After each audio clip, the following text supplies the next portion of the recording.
अस्सलाम वालेकुम। जानता हूँ कि कहानी का कुछ अंदाज़ा लगा के बैठी, मगर ठहरिए, कहानी अभी बाकी है मेरे दोस्त। आज की कहानी है 6 मार्च 2022 की।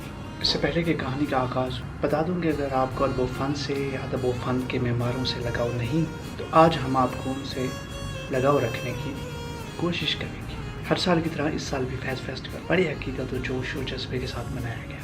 बता दूँ कि ये महफिल 3 दिन सजाई जा और हम तीसरे दिन के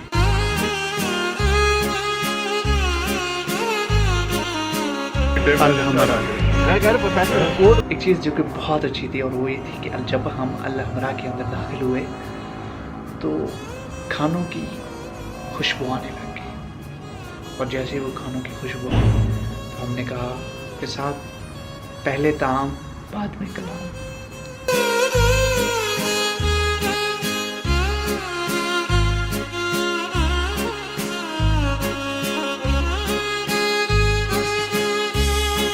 हाँ यार, धूप बहुत ज़्यादा है। कैसा लग रहा है अलीशान? मैं भी तो आए चेक करते हैं। एक्साइटेड हो? एक्साइटेड। अच्छा, किसके लिए आए हो आज? मैं ज़िया मुहिउद्दीन साहब, बहुत बड़ा नाम है। और फिर सब खाने पे टूट पड़े। हमने तो साहब बिरयानी खाई, मगर गोश्त के बगैर।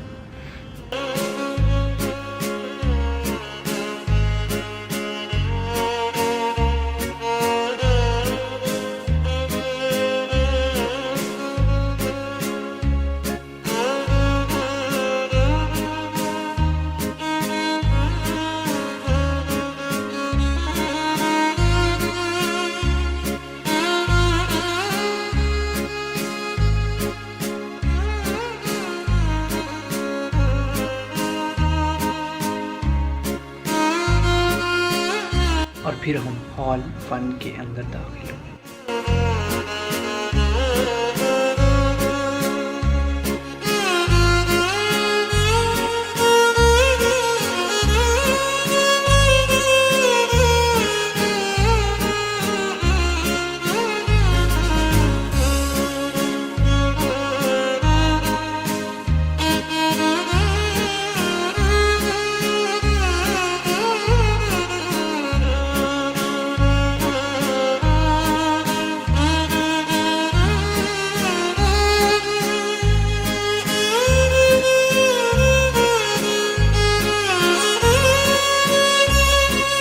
और जैसे ही हम हॉल के अंदर दाखिल हुए तो मेरी रूहानी माँ गुफ्तगू कर रही थी। मुझे याद पड़ता है कि मैंने इनको पहली दफ़ा पीटीवी पे एक ड्रामा होता था लंडा बाजार के नाम से, जो कि खलील उर रहमान कमर साहब का लिखा हुआ है। बहुत ही आला स्क्रिप्ट था, बहुत ही आला किस्म का ड्रामा, जो कि मेरा फेवरेट। और वहाँ मैंने इनको पहली दफ़ा देखा। इस ड्रामे में उन्हें मैंने जाना, और फिर जैसे जैसे एक्ट का मुझे शौक़ होता गया, वैसे वैसे हमने उन्हें अपनी माँ तस्लीम कर लिया। आई डोंट नो क्यों, बट मुझे लगता है कि मैं बहुत जल्द उनके साथ काम करने वाला हूँ। इस सीरियल में उनके साथ में बेटे का रोल अदा करने वाला। आई डोंट नो क्यों, बट ये होने वाला है इंशाल्लाह। एक चीज़ जो कि बहुत अच्छी थी, जो कि मुझे लगा कि मैं आप लोगों के साथ शेयर करूँ, ये जो हमारे नए आर्टिस्ट हैं उनके साथ शेयर करूँ। How to capture the hearts of people. उन्होंने अभी करंटली एक ड्रामा किया, मैंने वो एक शख्स की तारीफ़ कर रही हूँ। उस शख्स के बारे में मैं बता दूँ कि मैंने उनकी तारीफ़ नए लोगों से सुनी, लेकिन आज मैंने उनसे भी उनकी तारीफ़ सुन ली, और वो शख्स था शिजात कश्मीरी। शिजात कश्मीरी साहब का डायरेक्ट किया हुआ ये ड्रामा परिजा, जो कि अभी आपने देखा। बहुत कमाल, बहुत कमाल। सिंपल आदमी है, बोलता नहीं है, लेकिन उसे पता होता है। वो स्क्रिप्ट पे काम करता है तकरीबन 6-8 महीने, और मुझे कहता है कि मैं लड़ना छोड़ दिया है प्रोडक्शन से, अब जो होता है मैं अपनी तरफ से कर लेता हूँ। ऐसे लोग बहुत कम हैं। ज़्यादातर लोग Saifi Hasan, again very powerful director, they know कि अपने कैरेक्टर को डेवलप कैसे करना है, क्योंकि बहुत कम राइटर्स कैरेक्टर डेवलप कर रहे होते हैं। सो ये काम जाके अब डायरेक्टर पे आ गया। तो हम बहुत खुशकिस्मत लोग हैं जो यहाँ बैठे हैं। हमें असातिज़ा मिले, हसीना आपा जैसे असातिज़ा, मिज़ू आपा जैसे असातिज़ा, बेशुमार। निसार हुसैन साहब मेरे पहले डायरेक्टर थे, मैं 16 साल की थी। एक मोहब्बत सो अफसाने अशफाक साहब का स्क्रिप्ट था, पता नहीं कैसे हो गया और कैसे कर लिया, आज तक समझ में नहीं आई। लेकिन वो असातिज़ा थे और जो हमारे जैसे स्टूडेंट्स थे सुनते थे, वो घंटों बोलते थे और हम सुनते थे। अब ना किसी के पास सुनने का वक्त है और ना किसी के पास सिखाने का वक्त है, पैसा बनाने का वक्त है। जो पैसा बनाता है वो सक्सेसफुल होता है। जो ये आपने अपनी मशीन दिखाई जो एक बैग में पड़ी है जिसे फ़ोन कहते हैं, यहाँ पे जिसके नंबर्स होते हैं वो रेलेवेंट होता है सपोजिटली, लेकिन ये सब सतही और टेम्पररी बातें। डायरेक्टर्स आज भी गिने चुने बहुत अच्छे हैं, उनको अगर अच्छी स्क्रिप्ट मिले तो वो कमाल ज़रूर करते हैं। डर सी जाती है सिला किया, बहुत से ड्रामों के नाम ले सकती हूँ। साल में 2-4 ऐसे कमाल ड्रामे बन ही जाते हैं, क्योंकि बन बहुत ज़्यादा रहे सब। उनमें से कहते हैं ना, अंधों में काना राजा एक निकल ही आता है। लेकिन वो लोग जो हसीना मोइन जैसा काम करते थे, अशफाक साहब जैसा काम करते थे, जो लिटरेचर से ताल्लुक़ रखते थे। एक बात कहना चाहूँगा कि शिजात साहब, अपने चाहने वालों आप हमारा नाम पे लिख लीजिए, हम भी आज से आपके दीवाने पे आए हुए हैं और उम्मीद की किरण हमेशा उजागर होती है। इस मेले पे भी हमेशा होनी भी चाहिए ज़िंदगियों में भी। जो इंस्टीट्यूशंस जहाँ एक में मैं भी पढ़ा रही हूँ, मीडिया ही पढ़ाती हूँ, फिल्म एंड टेलीविजन पढ़ाती हूँ। जो बच्चे निकल रहे हैं बहुत अच्छा काम कर रहे हैं।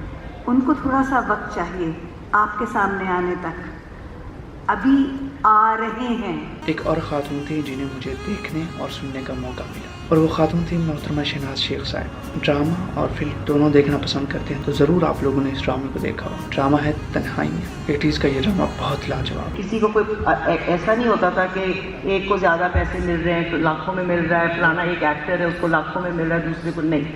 रेट्स होते थे, एक अमाउंट होती थी, सैलरीड लोग होते थे। जब से ये प्राइवेट सेक्टर शुरू हुआ है, इसमें ये हुआ है कि अब जो चीज़ डिटर्मिन करती है डायरेक्टर कौन होगा, एक्टर कौन होगा, कहानी कौन सी होगी, ये आपका स्पॉन्सर है, ये पैसे लगाता है। जो आपने कहीं देखी, तन्हाइयाँ देखा, वारिस देखा, वो पाकिस्तान गवर्नमेंट का पैसा था, ठीक है ना, उन्होंने लगाया। अब आपका स्पॉन्सर लगाता है, आपका सर्फ लगाता है, आपकी चाय वाले लगाते हैं, तेल वाले लगाते हैं। तो वो जो सेठ वहाँ बैठा है या मल्टीनेशनल का जो हेड बैठा है, वो डिसाइड करता है कि कहानी कौन होगी, किस तरह की होगी, क्योंकि उन्होंने अपना साबुन बेचना है। उनकी अपने पास एक लिस्ट है कि किस तरह के लोग हमारे जो हैं, कितनी औरतें हैं, कितनी ख़वातीन हैं जो ये साबुन लेती हैं, कितने हजरात हैं जो तेल का डब्बा खुद लेने जाते हैं, कितनों की बीवियाँ लेने जाते हैं। उनकी एक सारे स्टेटिस्टिक्स है, उसके हिसाब से वो आपको डिटर्मिन करते हैं कि आपने किस तरह का प्ले करना है। उसके बाद एक तो मल्टीनेशनल जो, इसीलिए ज़्यादातर ड्रामे सारे के सारे कराची में क्यों बन गए, वाई, बिकॉज सारे मल्टीनेशनल्स के हेड वहाँ बैठे। लाहौर में कौन है, आपका छोटा बिजनेसमैन है, उसके पास इतना पैसा नहीं है कि वो 10 करोड़ रुपया एक सीरियल पे लगा दे जिसकी 200 किस्तें हैं। लेकिन अगर वो छोटा, उसका कोई काम है तो कहता पायन दे पा दियो, पायन दे जोड़ा पुत्र है उन्होंने पा दियो, मेरी भैन जी है उसका पुत्र बड़ा सोहना उन्होंने पा दियो है, और शीजे को पा दियो, मेरा दोस्त है उन्होंने पाना जरूरी है, मैं नहीं पता। तो मेरा मतलब है अब आपका स्पॉन्सर जो है वो आपका माई बाप है प्रोडक्शन में। दे विल डिसाइड कि क्या होगा क्या नहीं होगा ये सफ़र, क्योंकि एक इंस्टीट्यूशन 4 साल उनको पढ़ाता है, उसके बाद वो मेन स्ट्रीम में आते हैं, उनको 5-1 साल लग जाते हैं अपना गुर दिखाते नाम बनाने में, लेकिन आ रहे हैं। और ऐसा नहीं है कि ये गेम बदलेगी नहीं, the game will change, it is changing. The picture on mainstream television has changed. Currently, there were some plays that were showcased जो बेहद इम्पोर्टेंट लैंडमार्क्स हैं।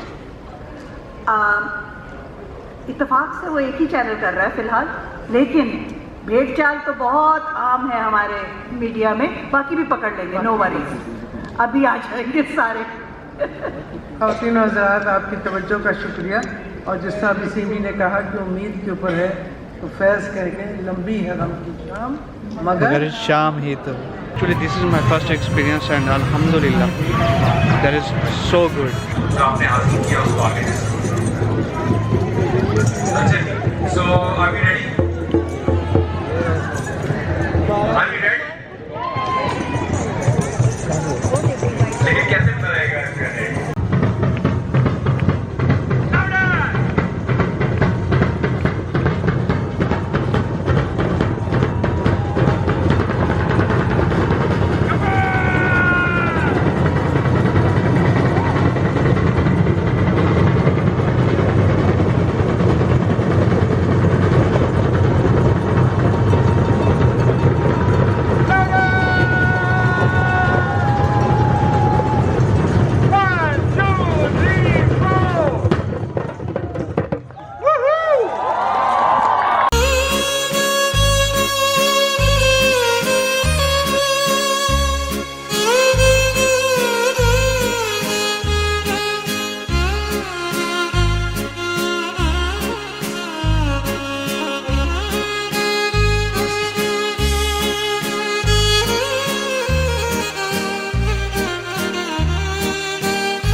अस्सलामुअलैकुम। माशाल्लाह सिटी फैज़ फेस्टिवल पे आए हुए हैं और यकीन करें बहुत ही ज़बरदस्त माहौल है इधर और ज़बरदस्त लोग हैं, अदब से लगाव रखने वाले लोग हैं। ऐसी चीज़ें, ऐसी महफिलें बहुत कम होती हैं। मेरे ख्याल से हुकूमत को चाहिए कि इस तरह की चीज़ें और मज़ीद जो है करनी चाहिए ताकि हमारी यूथ जो है इससे इंस्पायर्ड हो। हमारी यूथ को इस चीज़ की बहुत ज़रूरत है। दरख्वास्त करूँगा कि इस तरह के इवेंट्स मज़ीद होने चाहिए। अभी ज़िया मोहिउद्दीन साहब का एक इवेंट होना है अभी, और ज़िया मोहिउद्दीन साहब का हम वेट कर रहे हैं कि मैं बहुत शुक्रिया अदा करता हूँ फैज़ फेस्टिवल के तमाम उन लोगों का जिन्होंने ये महफिल सजाई। यार अगर ऑनेस्ट रिव्यू दूँ ना, आज ऐसा लग रहा है जैसे ईद हो यहाँ पे। यकीन करें बहुत ही ज़बरदस्त है। एक और शख्सियत को मुझे देखने और सुनने का मौका मिला। अगर मैं कहूँ कि उन्होंने अपनी ज़िंदगी उर्दू अदब पर निसार कर दी तो ये कहना गलत ना होगा। उनकी शान में शायद मैं वो अल्फाज ना बोल पाऊँ जिन अल्फाज के वो मुस्तहिक हैं। मेरे अंदर उर्दू अदब से मोहब्बत और लगाव उन्हीं के दम से। तजुर्बे से टकरा के गुजरती है, वो कभी मिटती नहीं। और अदब का हौसला तो सबसे बड़ा ये कि जब आप किसी दूसरे को कहते सुनते हैं तो समझते हैं कि तो मेरे दिल की आवाज़ थी, हम इससे क्यों बेखबर थे। मुत्तला करता है अदब, खबर देता है अदब। और आज वो जो गूगल अलैहिस्सलाम है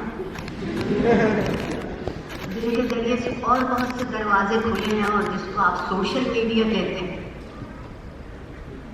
और जिस पर आजकल लोग अपना स्टेटस लिख के 5 मिनट सब्र नहीं कर पाते कि किसी ने मेरा जवाब नहीं दिया। 5 मिनट नहीं इंतजार होता। आप उसमें देखिए कि अंग्रेजी में लिखना शुरू करते हैं, फिर रोमन पर आ जाते हैं, क्योंकि जो गाली का मजा अपनी जबान में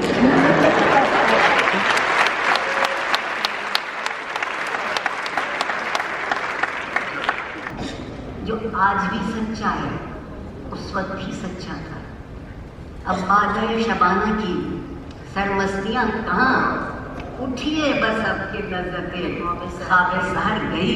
इससे बड़ा आने वाली नस्लों और रह जाने वाली नस्लों और चली जाने वाली नस्लों के लिए क्या होगा? उठिए बस अब। मगर हम नहीं उठते, हम नहीं उठते। हमें उठाते हैं कभी नादरा ने उठाती हैं, कभी नैमियाँ उठाते हैं। अब उठाने के मानी बदल अब कोई उठने को तैयार नहीं है। बहुत से नाम और हो सकते हैं, मैं लूंगी नहीं, मेरा भी कुछ नहीं चाहता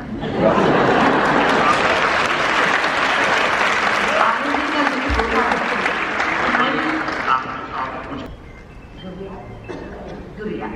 अगर वो चार मौजूद इसमें ना हो कि जब धरती धड़धड़ धरती, जब जुल्म सितम के कोए गरम, और जब तख्त गिराए जाएंगे, जब ताज उछाले जाएंगे, तो पता ये चलेगा कि जो लफ्ज के तख्त पर फिक्र का ताज पहने बैठा था वो तो सुरखरू हुआ, और जिसकी कुर्सियां बदलती रही और कुर्सियों से जल्दी उसका ख्याल, उसका मतमय नजर बदलता रहा, उससे ज्यादा शर्मसार न इस दुनिया में कोई है, न वो जिस दुनिया का वादा कर रहे हैं सिर्फ 130 फुट फूलों के इंतजार में।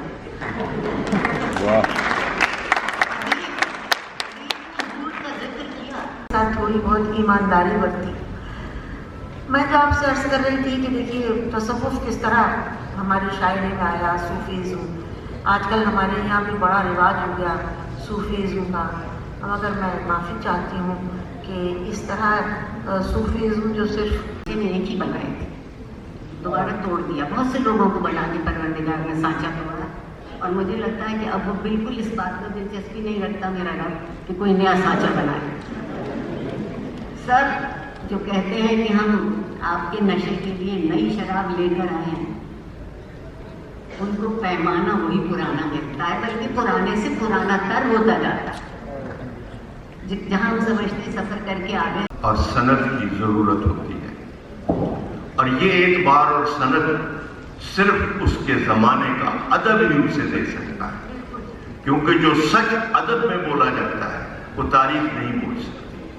सो तारीख को अपने आप को मनवाने के लिए पैरेलल मुतवाज़ी तौर पर जो अदब लिखा गया है उससे रजू करना पड़ता है।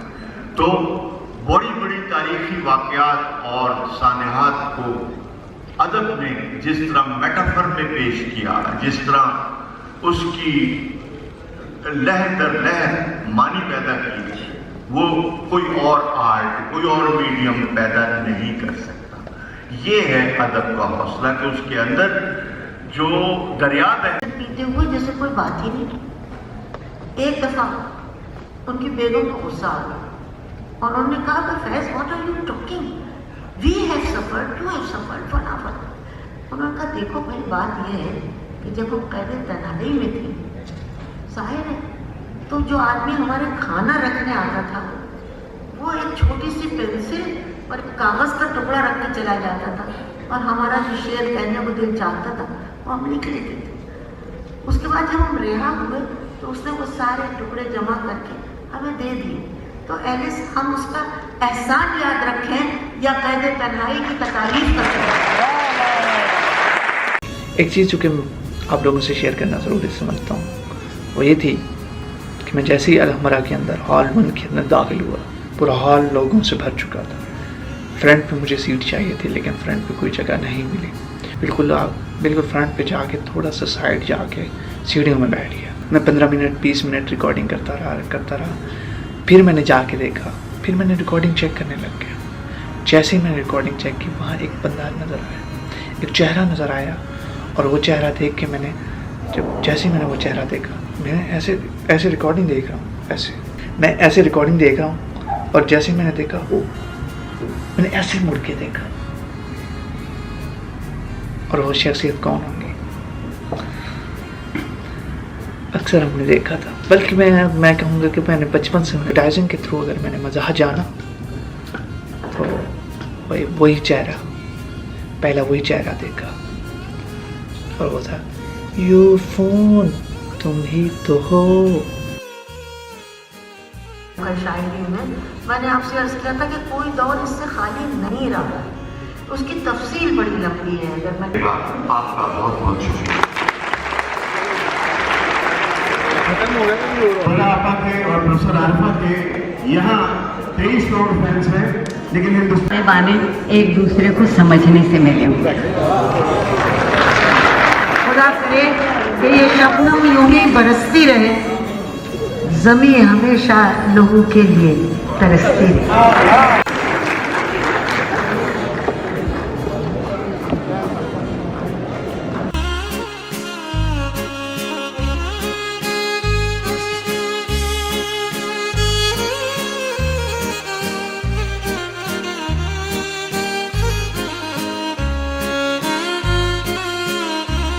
हाँ जी, जैसा कि आप लोगों को मालूम है कि हम ज़िया साहब का इंतज़ार कर रहे थे कि ज़िया साहब आएंगे और हम उनको सुनेंगे। बस कह लीजिए कि हमारी बदकिस्मती इन कानों से ना सुन सके, क्योंकि टिकट्स जो थी वो ऑनलाइन थी। हमें लगा कि शायद हम जाके ख़रीद लेंगे और टिकट्स जो थी वो ऑनलाइन थी। अब हम घर को रवाना हो रहे हैं। ये एक छोटी सी हसरत रह गई दिल में कि काश हम ज़िया साहब को देख पाते, ज़िया साहब को सुन पाते। ब्लॉग इख्तिताम पे इंशाअल्लाह नेक्स्ट टाइम इस उम्मीद और इस दुआ के साथ कि इसी तरह फैज़ और फैज़ के चाहने वाले इसी तरह का फैज़ और फैज़ के चाहने वाले हमेशा इसी तरह हंसते और मुस्कुराते रहेंगे और इसी तरह की महफिल सजाते रहेंगे। मुझे जाम इमरान को दीजिए इजाज़त। अल्लाह हाफ़िज़।